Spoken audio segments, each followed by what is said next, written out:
Did you know that nearly half of all marriages in the US end in divorce? That's about 50% of couples who say I do but later decide to go their separate ways.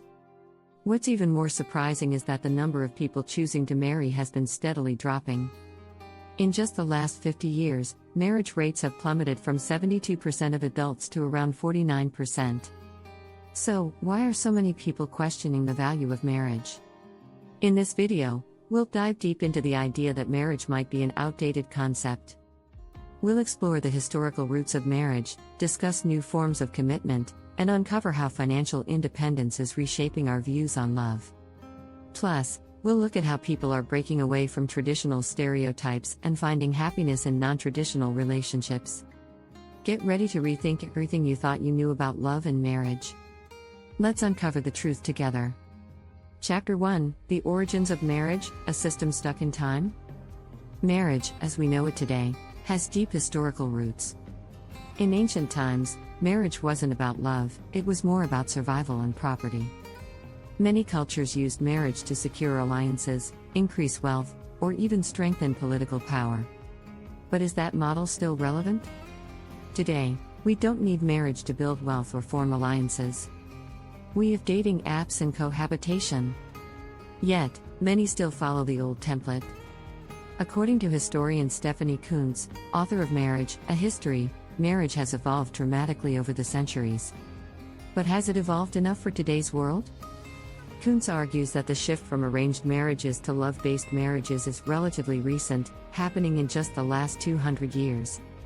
Still, that shift hasn't freed us from many traditional expectations. In the US, marriage rates have dropped significantly. In 1970, about 72% of US adults were married. By 2019, that number dropped to 49%. People are delaying marriage or choosing not to marry at all. Some even see marriage as outdated. If the institution was built for a world where survival was at stake, what does it offer now? This chapter invites us to reconsider whether clinging to tradition is truly serving us in today's complex, fast-paced society. Chapter 2: Redefining Commitment, Love Without the Legalities. Let's face it, commitment doesn't require paperwork. In fact, many couples today are choosing love without the legal bonds. A 2020 Pew Research study found that 66% of adults believe it's acceptable for couples to live together without being married. So why is marriage still seen as the ultimate goal for some? One reason is the myth that marriage equals commitment.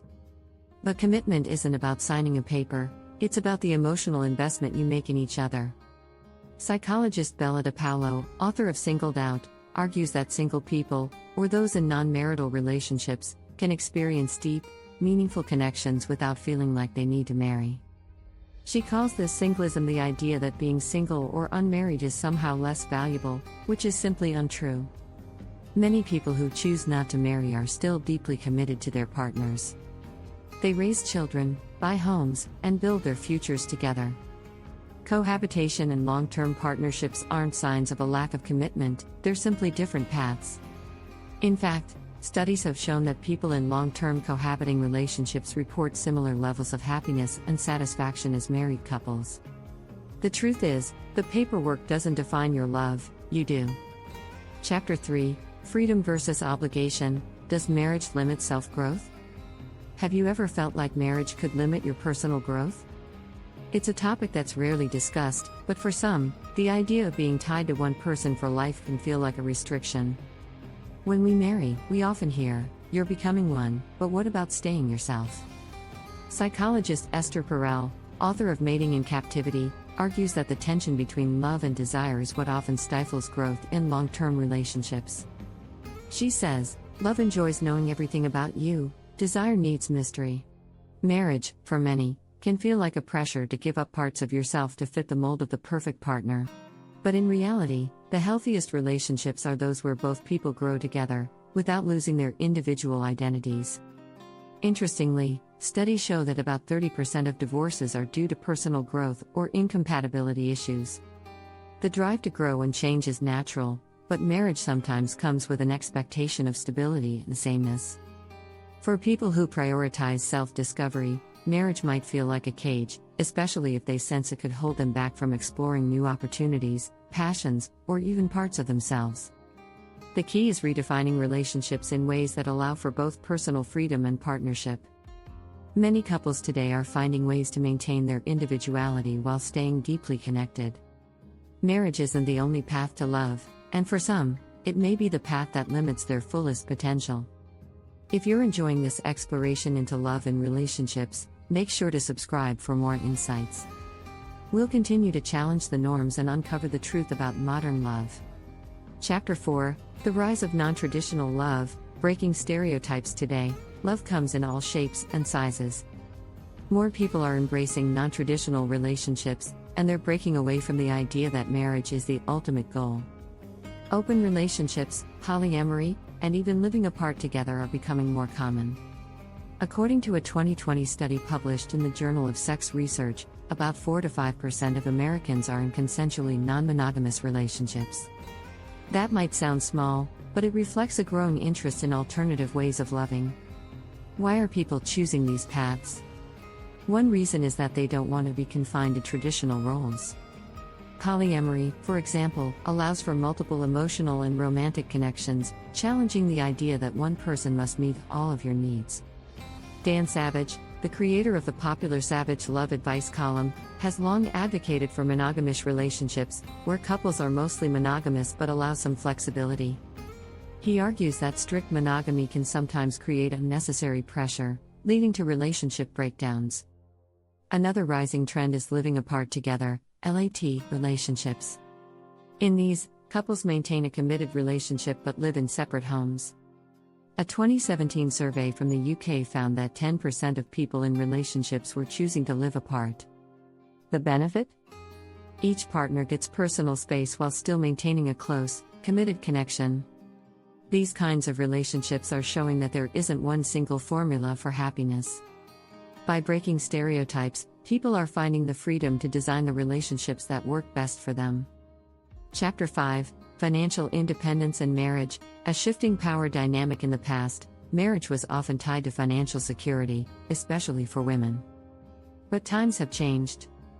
With more people, especially women, achieving financial independence, the reasons for getting married are shifting. According to Pew Research, in 2020, 29% of women out-earned their husbands, compared to just 15% in 1980. This shift has created a new dynamic in relationships, where financial need is no longer the main driver for commitment. What does this mean for marriage? For many, it means they no longer feel the pressure to marry for stability. Financial independence has given people more freedom to decide whether they even want to marry at all. For example, many women now choose to stay single or delay marriage because they can support themselves. Research by the Urban Institute found that in 2018, about 33% of U.S. adults ages 25 to 34 were never married, up from just 13% in 1970. This trend shows that marriage is becoming less of a necessity and more of an option. In her book The Feminine Mystique, Betty Friedan wrote about how women in the 1950s and 1960s felt trapped by the societal expectation to marry.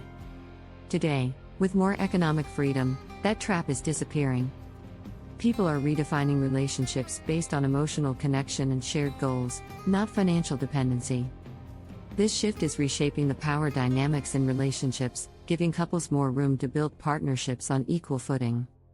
Chapter 6: Creating Your Own Love Story, The Future of Relationships. So, what does the future of love look like? If anything, it's becoming clear that there is no single right way to experience love. Relationships today are more customizable than ever before, and people are writing their own love stories without the constraints of traditional models.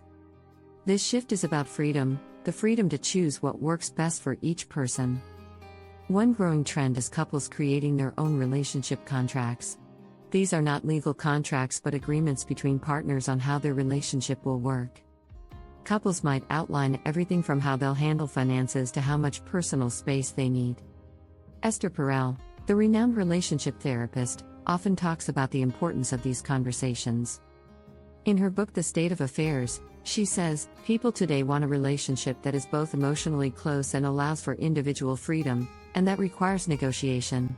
We're also seeing the rise of conscious uncoupling, a term made famous by actress Gwyneth Paltrow.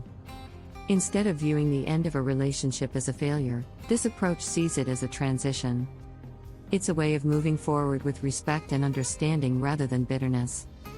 As people become more aware of their needs and desires, they're finding ways to end relationships without the drama and damage that often accompanies traditional divorces.